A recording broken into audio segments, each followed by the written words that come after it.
Yo, what's up guys? Quick video lang sa ating ginagawang amplifier to. Ma-modify natin itong AB502A ng concert sa 737 circuit. Yan. Yan ang mga pinalitan natin dyan. Apat na transistor dito. Tinaasan natin yung value niya, naging from 5401 at saka 5551. Ginawa natin siyang MJE 350 at saka MJE 340. Yan. Pinaliktad lang natin yung paa niya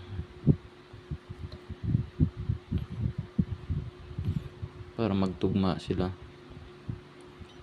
So yung driver niya yun pa rin, C2073 at saka A940. Then sa relay section wala tayong binago, as is yung mga pyesa.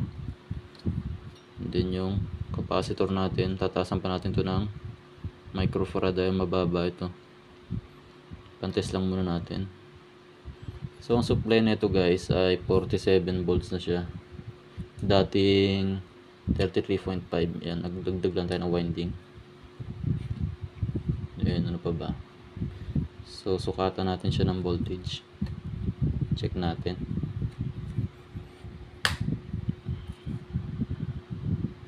Yun, click yung relay. So ibig sabihin okay yung ating biasing. So sa ano pala biasing na ito guys, medyo binaba ko siya ng unti. Ginawa kong 0.3. Hindi siya ganun kainit, pero depende pa rin yan guys kung may problema sa tunog. Minsan kasi pag mababa masyado, basag yung tunog niya or walang puwersa. Sukatan natin siya. Ito. Yun, meron tayong 0.289 millivolts. So almost 0.3 yan, no? Kabila. Ganun din. Yan. Medyo hindi kita sa tester natin. So sukatin natin rail niya guys.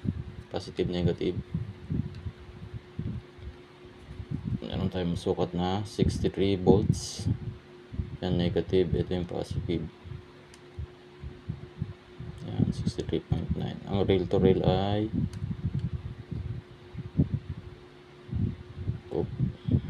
hindi makuha.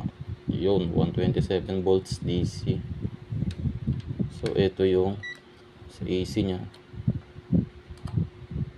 Yan 47 volts.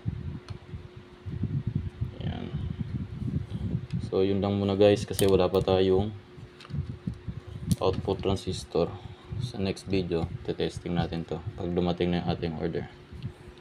So ang output na ito guys, pwede nyo gamitan ng C5200 or A1943 ng Toshiba, or yung NJW na 0281G at 302G.